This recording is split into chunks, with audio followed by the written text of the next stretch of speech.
अस्सलाम वालेकुम नाज़रीन, आप देख रहे हैं प्रोग्राम दो टोक। मैं हूं किरण नाज। अमेरिका के बाद फ्रांस से भी पाकिस्तान की जीत और भारत की शिकस्त की सरकारी गवाही आ गई है। फ्रांसीसी बहरिया के सीनियर कमांडर ने तस्दीक कर दी है कि मार्का हक में पाकिस्तान के साथ फ़ज़ाई झड़पों में भारतीय राफेल मार गिराए थे। सीनियर सहाफ़ी हामिद मीर की खबर के मुताबिक फ्रांसीसी बहरिया के base commander captain Jack lavani ने इंडो पैसिफिक कॉन्फ्रेंस के वफूद से गुफ्तगू करते हुए बताया कि 6 और 7 मई की रात इंतहाई पेचीदा सूरत हाल थी, जब 140 तैयारे एक दूसरे के मद्दे मुकाबिल थे और उस वक्त पाकिस्तान की फ़ज़ाइया ज़्यादा बेहतर अंदाज से तैयार थी। राफेल के रडार सिस्टम की नाकामी पर बात करते हुए कैप्टन लाउनी ने कहा कि ये मामला टेक्निकल नहीं बल्कि ऑपरेशनल इशू था। तैयारी के साथ कोई मसला नहीं था, बल्कि इसे मुनासिब अंदाज से उड़ाया ही नहीं गया था। इस मौके पर वहां मौजूद भारतीय वफ्द ने उन्हें टोकते हुए ये दावा किया कि कोई राफेल नहीं गिरा, बल्कि चीन ने ये गलत मालूमात फैलाई हैं। तो कैप्टन लाउनी ने इस बात का जवाब देना तक मुनासिब नहीं समझा और अपनी बात जारी रखी, बल्कि उन्होंने ये दावा भी किया कि भारत अब राफेल तैयारों के बहरी वर्जन्स खरीदने में दिलचस्पी रखता है, जो समंदर में नेवल शिप्स पर भी बासानी लैंड कर सकते हैं। फ्रांसीसी बहरिया के सीनियर कमांडर की जानिब से ये इंकशाफ किसी एक या फिर 2 ममालिक के सामने नहीं हुआ है, बल्कि 32 ममालिक के 55 वफूद के सामने कहा गया है। इससे पहले भारत के अपने अंदर से भी जहाज गिरने की गवाहियां आ चुकी हैं। मई में राफेल गिरे तो भारतीयों को चीनी साजिश नजर आ रही थी, और अब कल जब दुबई में तेजस ने नाक कटवाई तो साजिश अमरीकी हो गई। भारतीय हुकूमत का माउथ पीस समझे जाने वाले एंकर हैं अर्नब गोस्वामी साहब, इन्होंने सारा इल्ज़ाम अमरीकी हुकूमत पर धरते हुए कहा कि अमरीका तेजा समझता है, इसलिए वो अपनी कंपनी पर दबाव डाल रहा था ताकि भारत को नेक्स्ट जनरेशन इंजन न मिले। वैसे मेरा एक मशवरा है नाज़रीन कि तैयारे और इंजन बदलने के बजाय ना एक बार ज़रा पायलट्स बदल कर देख लें तो शायद बेहतरी आ जाए, वरना कम से कम हमारे शागिनों के पास ही भेज दी जाए ताकि वो आपको सिखा सके, बता सके कि तैयारे उड़ाए कैसे जाते हैं। एक और जिक्र भी साथ साथ कर लेती हूँ पड़ोसी मुल्क अफगानिस्तान का, जो भारत से पींगे बढ़ाने की कोशिशों में इस वक्त लगा हुआ है और पाकिस्तान के ख़िलाफ़ आजकल रॉ की ज़बान बोल रहा है, दहशतगर्दों की सहूलतकारी कर रहा है। आज भी बनू में फोर्सेस ने ऑपरेशन करते हुए 8 दहशतगर्दों को जहन्नुम वासल किया है और सिर्फ 4 रोज़ में 51 दहशतगर्दों को अपने अंजाम तक पहुंचाया जा चुका है। यहाँ बस अफगान हुकाम को ये कहना चाहूँगी कि याद रखिए, भारत अपने मफाद और पाकिस्तान को नीचा दिखाने के लिए तो आपकी मदद कर सकता है, लेकिन मुखलिस नहीं हो सकता कभी आपसे। आज भी अगर वो अफगानिस्तान के लिए एयर फ्लीट ऑपरेशंस जल्द बहाल करने का ऐलान कर रहा है तो इसकी वजह यह है कि वो चाहता है कि अफगानिस्तान पाकिस्तान के रास्ते तिजारत पर मजबूर होकर दहशतगर्दी न करे, ना रोके। इस पर बात करने के लिए प्रोग्राम में मेरे इंतहाई मोअज़्ज़ज़ में ब्रिगेडियर हारिस नवाज साहब दिफाई तजज़ियाकार हैं, ज्वाइन कर रहे हैं। मैं आपकी बेहद शुक्रगुजार हूँ हारिस नवाज साहब। सबसे पहले तो ये वाली सिचुएशन कि अमरीकी सदर डोनाल्ड ट्रंप, फिर अमरीकी कांग्रेस की रिपोर्ट और अब फ्रांसीसी बहरिया के कमांडर की गवाही, और वो भी 1, 2, 3, 4 नहीं बल्कि पूरे 32 ममालिक के सामने, यकीनी तौर पर ये सब अपने मुल्कों में जाकर इस सारी सिचुएशन को रिपोर्ट करेंगे, बताएंगे कितनी बड़ी कामयाबी आप देख रहे हैं ये पाकिस्तान के लिए भी एब्सोल्युटली, और भारत के लिए आप कितनी बड़ी नाकामी और कितना बड़ा नुकसान और क्या मुस्तकबिल आप देख रहे हैं। देखिए, भारत की हमेशा से कोशिश ये रही है किरण कि ये अपनी गलती कभी नहीं मानते और छुपाते हैं दुनिया से, और दुनिया को पता होता है। जैसे कबूतर आंख बंद कर लेता है ना और कहते हैं मुझे कोई नहीं देखो, बिल्ली पकड़ लेती है उसको, इसी तरह इनका हाल है। अब ये बताएं कि बजाय इसके कि आप ये देखो कि आपकी डिफेंस इंडस्ट्री में क्या खामियां हैं, कहाँ करप्शन है, कहाँ पर अरबों रुपए का पैसा ज़ाहिर हो, कहाँ रिसर्च एंड डेवलपमेंट में कमजोरियां हैं, कहाँ पर आप इसको अपडेट नहीं कर रहे हैं। अगर आप तेजस के अंदर रोज कोई ना कोई चेंज लेकर आते हैं, कभी आप इसराइल का इलेक्ट्रॉनिक सिस्टम लगाते हैं, कभी आप उसके अंदर किसी और मुल्क की जो एवियोनिक्स ले आते हो, कभी फ्रेम चेंज कर देते हो, जो आपस में मैच नहीं करते, तो अल्टीमेटली ये सिस्टम होना चाहिए। और फिर उसके बाद आप जब आप जाते हैं एयर शो में, तो आप अपने मुल्क का सबसे बेहतरीन जहाज विद 100% टेक्नोलॉजी और मेंटेनेंस के चार्टर और ट्रेन पायलट लेके जाते हैं, और अगर वहां जाके वो मुजाहरा करते हुए गिर जाता है तो आप बताइए आपकी मार्केटिंग कहाँ गई? Who will buy? इंडोनेशिया ने, फिलीपीन ने, ये सारे ममालिक ये कॉन्ट्रैक्ट कैंसिल करके दे, लेकिन टुवर्ड्स पाकिस्तान, क्योंकि हमारे एयर चीफ से हमारे हमसाया मुल्क ने बहुत बड़ा कॉन्ट्रैक्ट किया J-17 का, और ममालिक ने, डिफेंस मिनिस्टर ने, डिफेंस चीफ आके इतने MOU साइन किए हैं। This is a difference. और हमने 5 से 10 साल में जी सर, जो हमारी परवाज इस शो में रही और इसके बाद जो इंसेंटिव्स हैं वो बिल्कुल आप बता रहे हैं, लेकिन उसके साथ साथ हामिद मीर साहब भी, क्योंकि वो वहां पर मौजूद हैं इस कॉन्फ्रेंस में, उन्होंने ये भी रिपोर्ट किया कि अब जो है भारत दिलचस्पी रखता है कि जो राफेल के जो बैरी वर्जन्स हैं वो खरीदे जाएं। तो अब सर एक तो मुझे ये बताइएगा कि ये जो वर्जन्स हैं जो जहाज पे, समुद्री जहाज पे लैंड कर जाते हैं, ये नॉर्मल से कितने मुख्तलिफ होते हैं? और दूसरा आम सवाल ये कि जो ऑलरेडी राफेल गिरा कर इतनी बेइज्जती करवाई है इन्होंने फ्रांसीसी कंपनी की, तो फ्रांस इस चीज में दिलचस्पी रखेगा कि अब बहरी वर्जन्स भी बेचे इनको? आई एम 100% श्योर कि राफेल के जो इनके नेवल, ये जो कमांडर था ल्यू, इसने जो बात की है दुनिया के सामने, तमाम ममालिक के सामने, उसने क्लियर कहा कि राफेल, वैसे भी आई स्टिल फील राफेल बहुत मॉडर्न जहाज हैं और उनके दुनिया में और कोई एक्सीडेंट नहीं हुआ। ये तो इनकी अनट्रेन्ड, अनप्रोफेशनल ऑपरेशन स्ट्रेटजी नहीं है, ग्राउंड से इनका कनेक्शन नहीं है, वीक लीडरशिप है। जब फिर उसके बाद डरते हैं पाकिस्तान एयरफोर्स से, they don't feel confident in the weapon. वो आपने सुना ना कि it is man behind the machine, that important होता है कि कैसे उसने अपने मशीन पे कॉन्फिडेंस है और कैसे उसको लेके जाना। पाकिस्तान एयरफोर्स का हमारा फायदा ये है, operational training, normal training, technology training, cyber training, electronic warfare training and जज्बा ईमानी, जज्बा शहादत। सर इसमें तो पाकिस्तान महारत रखता है ना, वो चाहे एम ए मालम वाला वाकया हो, चाहे अभिनंदन वाला वाकया हो, चाहे 6-7 मई वाला वाकया हो, पाकिस्तान महारत रखता है उनके जहाज गिराने में और वो महारत रखते हैं अपने जहाज गिरवाने में। सर मुझे फरमाइए, भारतीय एंकर जो है अर्नब गोस्वामी, वो भी एक नई मंतक लेकर आए हैं। वो कह रहे हैं कि ये जो हादसा कल हुआ है उसमें जो रिस्पॉन्सिबिलिटी उन्होंने वो थोप दी है अमेरिका के सर पर। और मई में हमने देखा था कि भारतीय जो है वो मीडिया आलमी सतह पर मोदी की हजीमत का बाइस बना था, और अब ये दावा जिस तरह का हो रहा है, ये भी एब्सोल्युटली वहां पर बड़ी हजीमत का सामना तो उनको करना पड़ रहा है, लेकिन ये जो रिलेशन है इंडिया और अमेरिका के, इस पे कितना असरअंदाज होगा?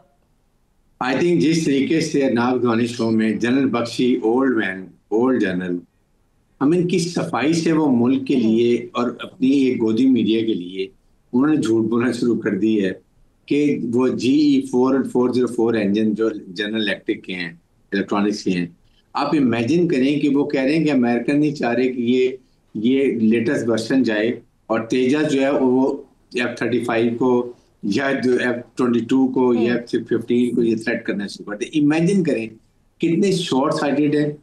इससे मेरे ख्याल में अमेरिकन एडमिनिस्ट्रेशन का बड़ा स्ट्रॉन्ग रिएक्शन आएगा। You will see it, they will, because it affects their business and marketing. इस कॉन्टेक्स्ट पे बड़ा फर्क पड़ेगा। और साथ इंडिया तो जमीन, जैसे MiG-21 इनके फ्लाइंग कॉफिन बन गए थे ना जो अब ग्राउंड हुए हैं, अब कुछ अर्से बाद यही तेजस ये फ्लाइंग कॉफिन बन जाएंगे और मुल्क इनको कुछ देगा। सर आपकी मौजूदगी का फायदा उठाते हुए, क्योंकि एक और भी अहम इशू है अफगानिस्तान को, जिस तरह से हम देख रहे हैं वहां पे बाकायदा तौर पर वाजे नजर आ रहा है ना कि वो जबान किसकी बोल रहे हैं, वो किस तरह से अब इस्तेमाल हो रहे हैं। वजीर खारजा के बाद अब वजीर तिजारत हैं, वो हैं दिल्ली के दौरे पर, सरहद पार से हमले रुक नहीं रहे हैं, आज भी कार्रवाई हुई है और 4 दिन में हमारे जवान 50 से ज्यादा दहशतगर्दों को सर जानम वासिल कर चुके हैं।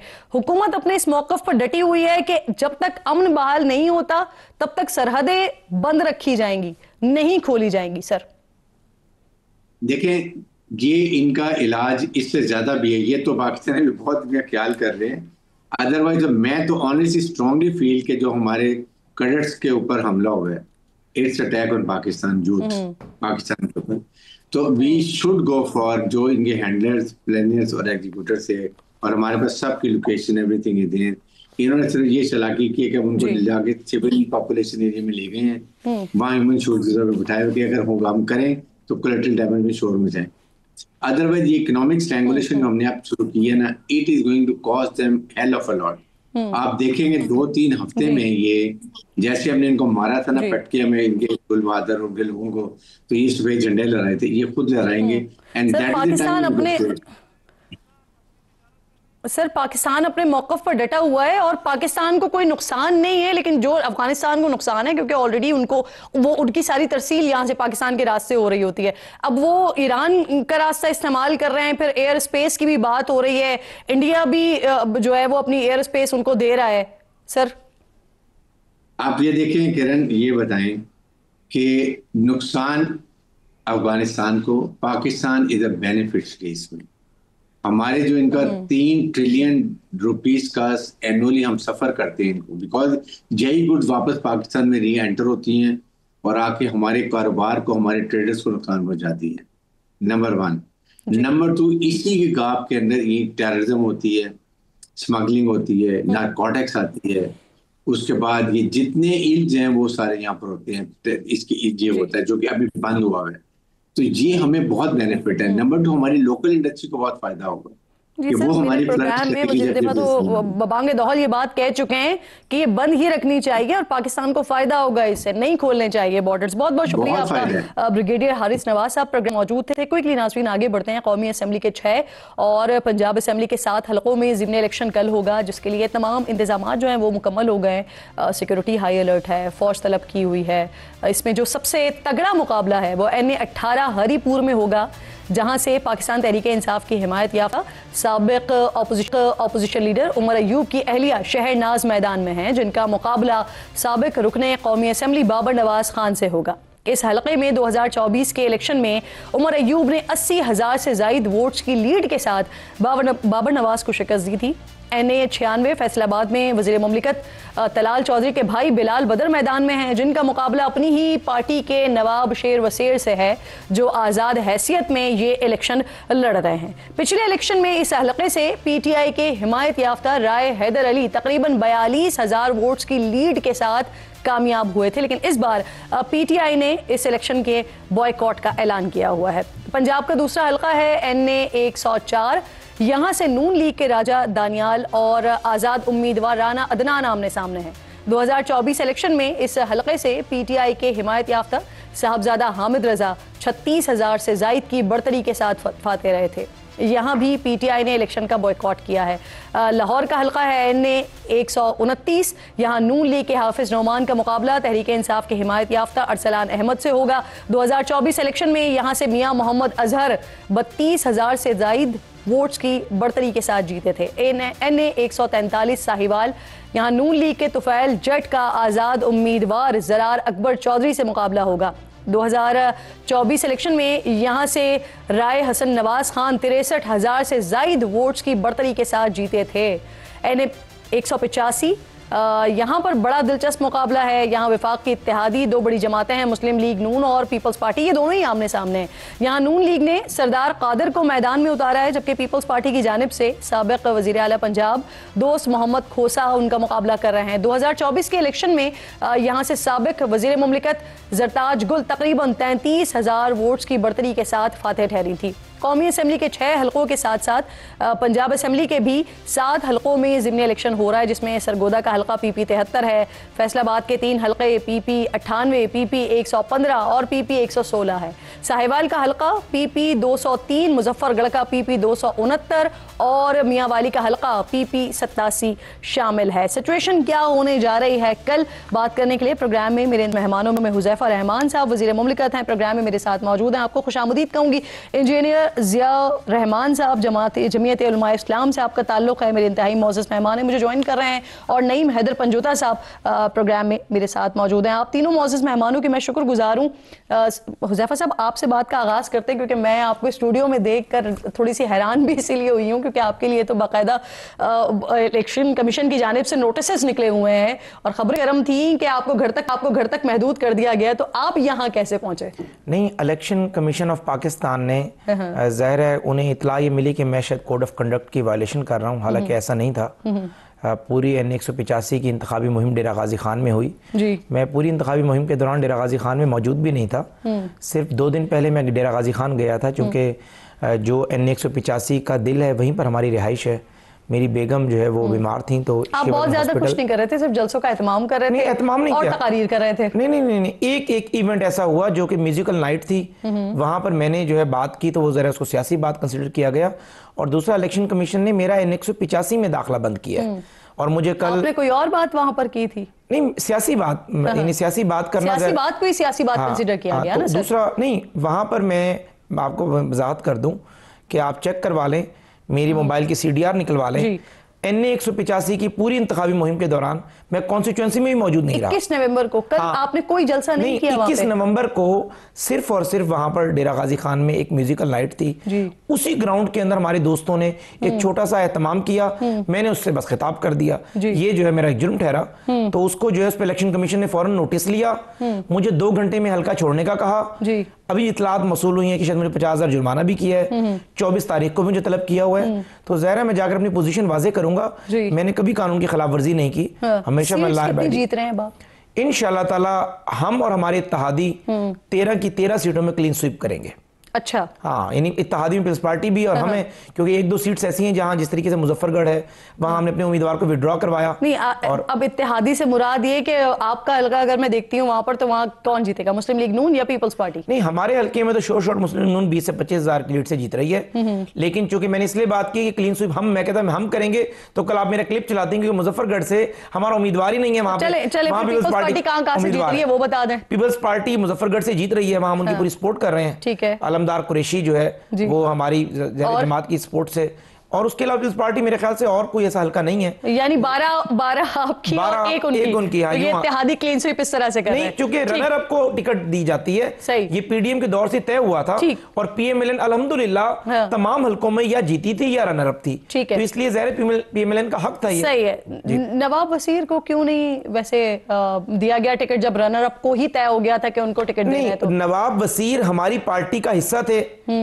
वजीर आजम साहब ने पीडीएम हुकूमत के दौरान उनसे कमिट करके और 2024 के इलेक्शन में हमने तलाल चौधरी जैसे अपने यानी स्टालवर्ड को नाराज किया, या यूं कहें कि टिकट नहीं दिया, और उनको इन्हें टिकट दिया। आप कह रहे हैं ना कि एक फॉर्मूला तय हो गया रनर अप का। नहीं, वही बता रहा हूं ना, मुझे बात तो करने दें मुकम्मल। मैं भी आपके बात के सवाल का जवाब दूंगा, मिसअंडरस्टैंडिंग हो रही है। तो नवाब शेर वसीर को हमने टिकट दिया था, तो नवाब शेर वसीर हमारे नून लीग के थे। बिल्कुल आपकी बात सही है, वो रनर अप थे ना सर? नहीं, नून लीग के थे, तो नून लीग ने अब टिकट देना था ना, नून लीग ने अपने उम्मीदवार चेंज किया है। तो ये नहीं हुआ कि पीपल्स पार्टी के उम्मीदवार थे और हमने नून लीग के उम्मीदवार को खड़ा कर दिया वहां। सही। अच्छा, ये दोनों पार्टीज के दरमियान था कि जो रनर अप होगा, यानी वो पीएमएलएन का हो या पीपल्स पार्टी का हो, अब बिल्कुल समझ आ गई बात। नईम साहब बहुत शुक्रिया। अस्सलाम वालेकुम सर, सबसे पहले ये फरमाइए, आप लोग सिर्फ 2 हल्कों में इस वक्त कॉन्टेस्ट कर रहे हैं, क्या सोच रहे हैं, क्या उम्मीदें हैं, निकाल लेंगे दोनों सीट्स?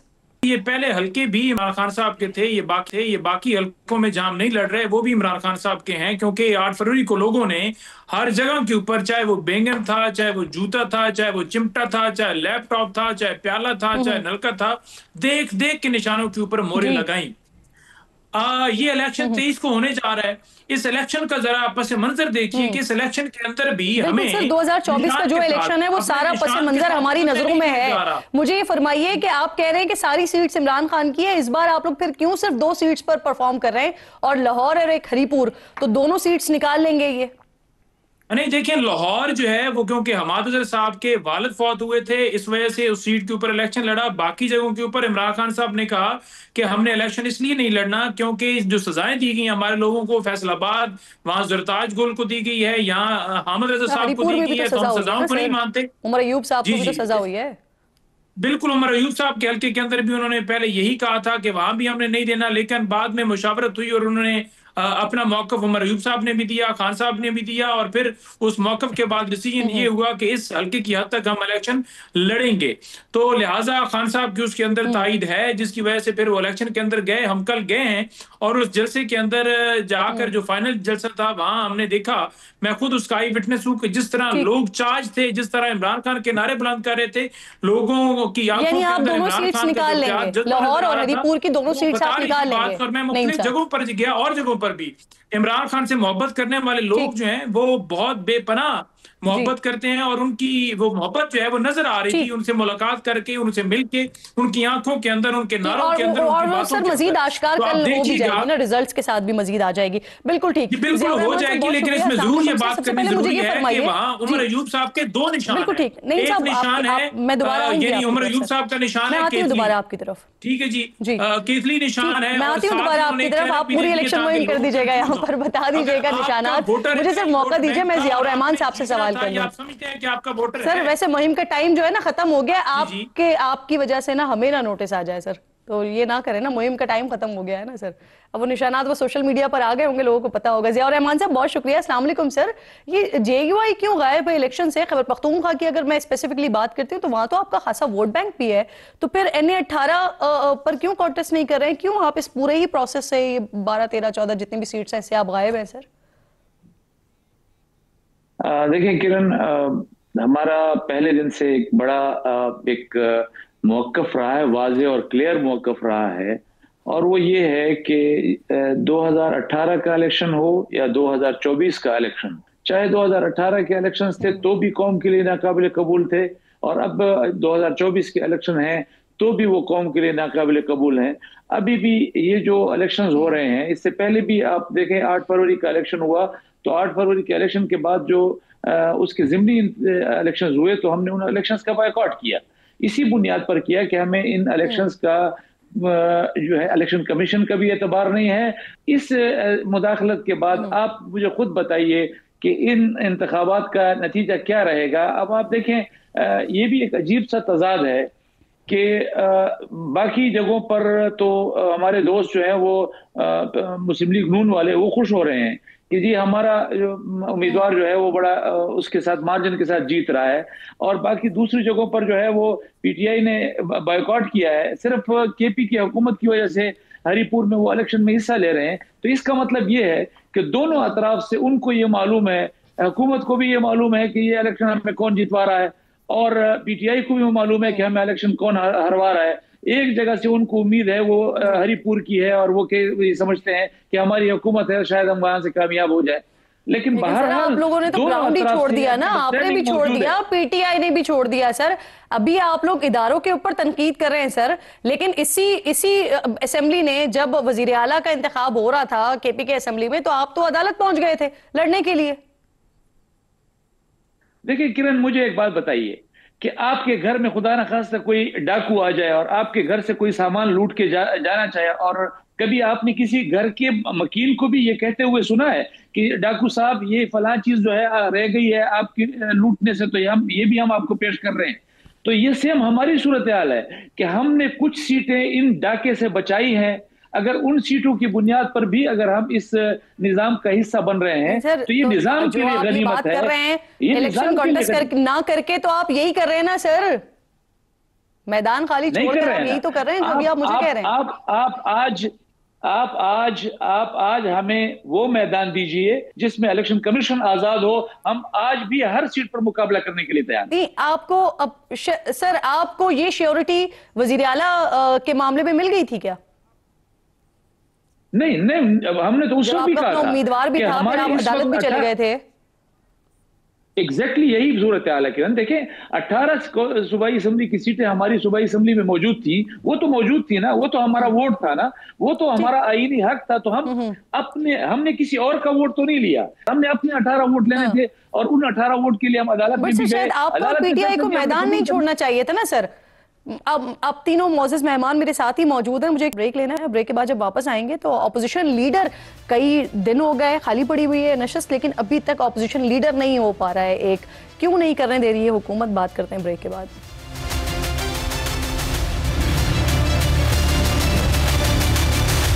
प्रोग्राम में एक बार फिर आपको खुशामदीद कहूंगी। मेरे तीनों मौजूद मेहमान मेरे साथ मौजूद हैं। उज़ैफा साहब, आपकी तरफ बात लेकर आ रही हूँ। सर, ये जो ऑपोजिशन लीडर का मामला है, ये क्यों आप लोग एक ऑपोजिशन लीडर को नहीं आने दे रहे हैं? महमूद अचकज़ई साहब हो गए और अल्लामा राजा नासिर अब्बास साहब हो गए, क्या एतराज़ है आपको इन दोनों शख्सियात पर?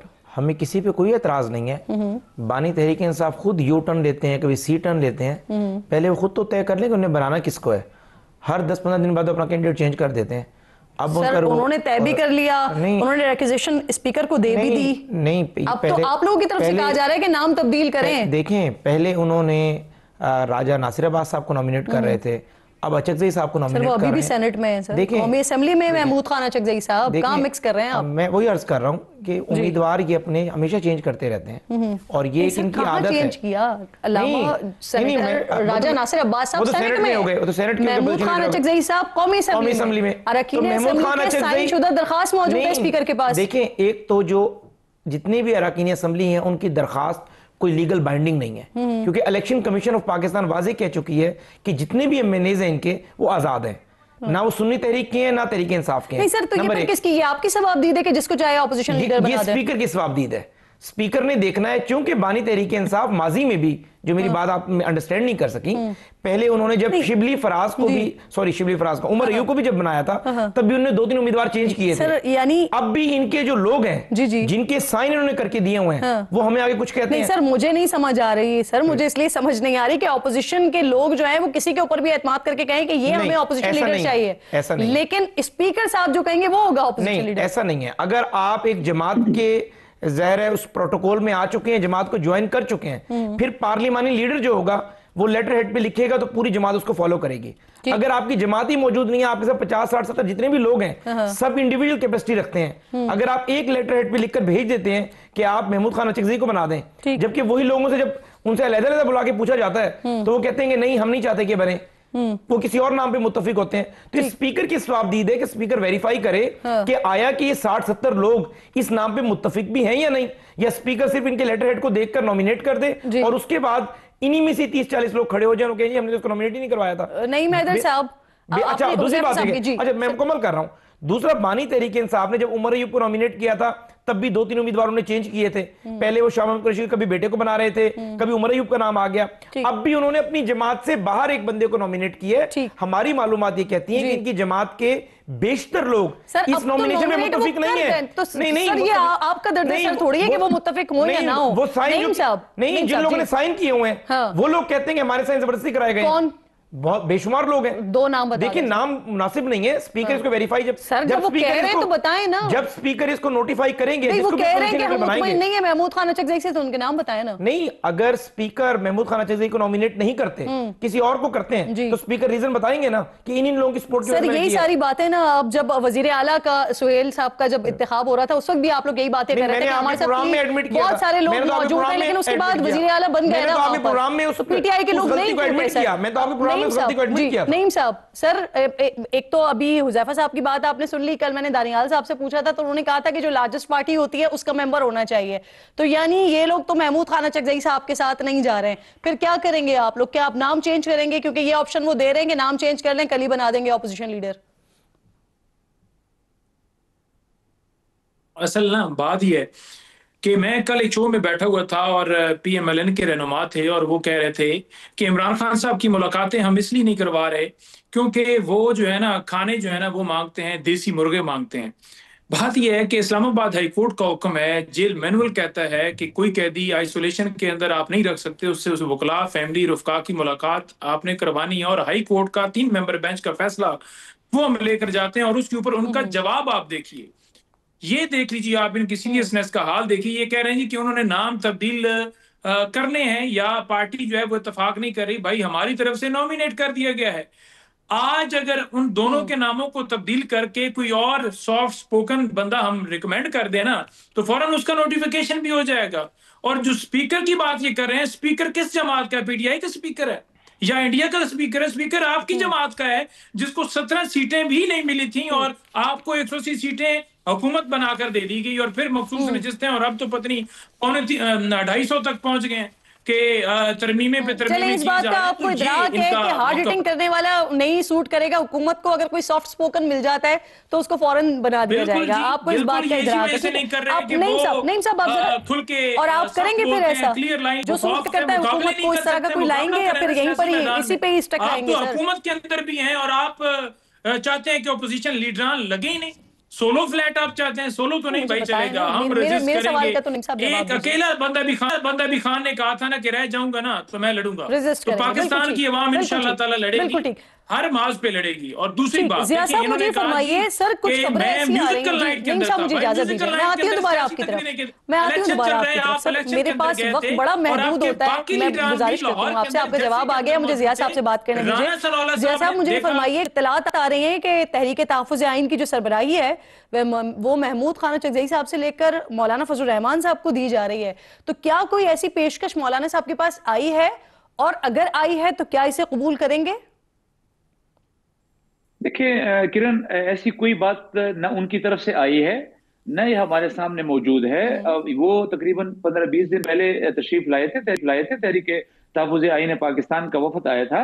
उन्होंने दो नुकात पर बात की थी। एक कौमी असम्बली में लीडर ऑफ द अपोजिशन की बात की थी, महमूद खान चकज़ई साहब की, हमने उनकी हिमायत का ऐलान किया। एक पार्लियामेंट के फ्लोर पर हमारे डे टू डे अफेयर्स के हवाले से एक मुश्तरक का हिकमत अमली की बात हुई थी। तो इन दो के अलावा कोई और चीज हुई नहीं है और हमारे सामने बात नहीं आई। जहां तक कौमी असम्बली में लीडर ऑफ द अपोजिशन की बात हो रही है, किरण देखें कि उमर अयूब साहब इससे पहले लीडर ऑफ द अपोजिशन थे, तो वो क्या इमरान खान साहब की रिकमेंडेशन पर नहीं लगे थे कि आज इमरान खान साहब की तरफ से किसी और की नॉमिनेशन हो रही है तो कबूल नहीं किया जा रहा। आज अब देखें महमूद खान चकज़ई के हवाले से ये बात हो रही है कि जी वो तो पीटीआई के लोग जो है वो तो आजाद लोग हैं, चले उनको आजाद ही शुमार कर लें। जमीयत उलमा इस्लाम के 10 लोग तो जमीयत उलमा इस्लाम के है ना। महमूद खान चकज़ई साहब का एक वोट जो है वो तो पख्तूनख्वा मिल्ली अवामी पार्टी का है ना। ये 11 वोट शुमार करके उनको leader of the opposition declare कर दें। ठीक, यानी मौलाना साहब भी चाहते हैं कि मौलाना महमूद खान चकज़ई साहब ऑपोजिशन लीडर बने सर?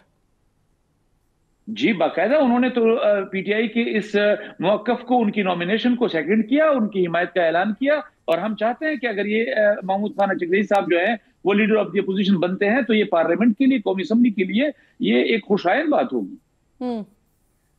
ठीक ठीक।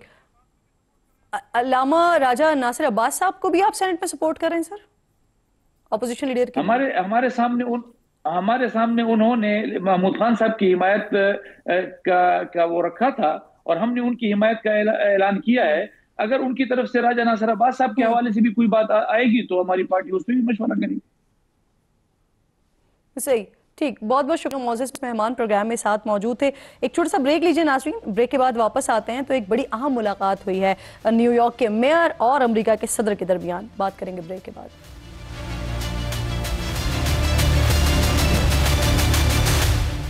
थी खबर गर्म के गालिब के उड़ेंगे पुरजे, देखने हम भी गए थे पे तमाशा ना हुआ। मिर्जा असदुल्ला गालिब का एक सदी पहले दिल्ली में कहा गया ये शेर आज वॉशिंगटन में होने वाली एक मुलाकात पर ऐसे ताज़ा हो गया है कि जैसे ये इसी मुलाकात के लिए कहा गया हो। ये मुलाकात हुई अमरीकी सदर डोनाल्ड ट्रंप और न्यूयॉर्क के नौ मुंतखब पहले मुस्लिम, पहले एशियाई और पहले तारिक वतन मेयर ज़ोहरान ममदानी की थी, जिस पर सिर्फ अमेरिका ही नहीं बल्कि दुनिया भर की नजरें टिकी हुई थी। और इस टिकटिकी की वजह अभी चंद दिन और महीने पहले इन दोनों अमरीकी रहनुमाओं की एक दूसरे से मुतल्लिक शदीद तनकीदी राय थी। लेकिन ओवल हाउस में यही दोनों ऐसे मिले जैसे पुराने दोस्त मिल रहे हैं। Just want to congratulate. I think you're going to have hopefully a really great mayor, and we're going to be helping him. President Trump and I, we are very clear about our positions and our views, focused on the shared purpose that we have. That's okay. You can just say yes. Okay. It's easier. I want him to do a great job, and we'll help him do a great job. You consider yourself the leader of the Democrats. I think it's more appropriate for him. We agree on a lot more than I would have thought. I think you really have a chance to make it great. I appreciate what's happening. Mr. President, you say you love you. नाज़रीन, दो बदू मुलाकात के साथ साथ सदर Trump ने mayor New York Zohran Mamdani के साथ मुलाकात की तस्वीर अपने सोशल मीडिया पर शेयर करते हुए लिखा कि ये मुलाकात उनके लिए एजाज़ की बात है। व्हाइट हाउस में होने वाली इस मुलाकात में जो ज़्यादा हैरान कर देने वाली बात थी वो सदर ट्रंप का रवैया था, जो अभी चंद दिन पहले तक ज़ोहरान ममदानी को कम्युनिस्ट कहकर पुकार रहे थे।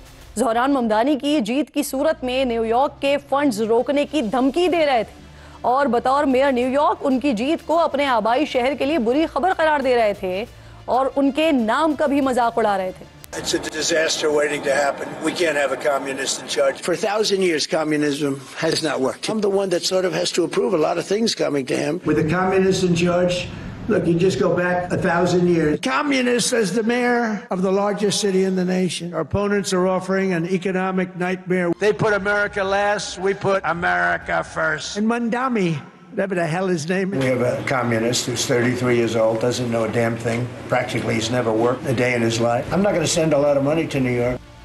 इस तनकीद और तानों का जवाब ज़ोहरान ममदानी ने 5 नवंबर को न्यूयॉर्क के मेयर इलेक्शन में तारीखी फतह समेट कर दिया और अपनी विक्ट्री तकरीर में सदर ट्रंप को याद करना बिल्कुल भी नहीं भूले थे। Donald Trump, since I know you're watching, I have 4 words for you. Turn the volume up. ज़हरान Mamdani को खुसूसन न्यूयॉर्क का पहला मुसलमान मेयर मुंतखब होने के रास्ते में सख्त गिर और क़दामत पसंद अमरीकी अरबपति लोगों की इंतहाई गैर इखलाकी मुखालफत का सामना तक करना पड़ा था। इस दौरान उन्होंने सदर ट्रंप और उनके हिमायत याफ्ता उम्मीदवारों की तरफ से बहुत से ताने भी बर्दाश्त किए, लेकिन इस तनकीद से ज़्यादा उन्होंने अपनी इंतखाबी मुहिम पर फोकस किया। अलबत्ता उन्होंने सदर ट्रंप को फाशिस्ट यानी फसाई रहनुमा करार दिया था। आज उनकी यही तनकीद जब उनके सामने व्हाइट हाउस में सवाल बनकर खड़ी हो गई तो हैरत अंगेज तौर पर चंद दिन पहले तक ज़हरान के सबसे बड़े नाक़िद डोनाल्ड ट्रंप ममदानी की तरफ बढ़ते हुए सवाल के आगे आके खड़े हो गए। Are you affirming that you think President Trump is a fascist? I've spoken about. That's okay. You can just say yes. Okay. All right. Okay. It's easier. It's easier than explaining it. I don't mind. Washington में होने वाली सबसे ज्यादा talk of the town मुलाकात में सहाफियों ने भी बदले हुए गैर मुतवक्के खुशगवार माहौल का खूब फायदा उठाते हुए खुलकर सवालात किए, जिसका दोनों ही रहनुमाओं ने बखूबी जवाब दिया। एक सहाफ़ी ने जब सदर ट्रंप से पूछा कि क्या आप अब भी मेयर न्यूयॉर्क ज़हरान ममदानी को जिहादी समझते हैं, इस पर अमरीकी सदर अपने कहे को इंतखाबी मुहिम की लफाजी कहकर आगे बढ़ गए। Do you think if you're standing next to a jihadist right now in the Oval Office? No, I don't, but she's out there campaigning, and you say things sometimes in a campaign. I met with a man who's a very rational person. ज़हरान Mamdani जो इस मुलाकात में कुर्सी पर बैठे हुए सदर Trump के दाएं जानिब खड़े थे, काफ़ी कंपोज और अपने गुज़िश्ता मौक़िफ़ पर कायम नजर आए। उन्होंने सदर ट्रंप से मुलाकात में अपनी इंतखाबी मुहिम के दौरान शहरियों से किए गए वादों से मुतल्लिक गुफ्तगू का बताया। साथ ही उन्होंने गज़ा पर अपने मौक़िफ़ को भी बिला झिझक पेश किया।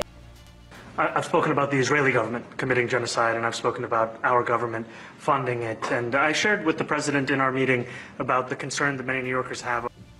न्यूयॉर्क के मेयर की इलेक्शन मुहिम से लेकर मेयरशिप के इलेक्शन, फिर फतह और आज व्हाइट हाउस में अपने सबसे बड़े नाक़िद सदर ट्रंप के साथ खड़े होने और इस नाक़िद का रवैया बदलने के इस तवील सफ़र पर मुझे ज़हरान ममदानी की वो तकरीर याद आ गई जिसमें उन्होंने नाक़िदीन और मुखालिफिन को गरजदार अंदाज में बताया था।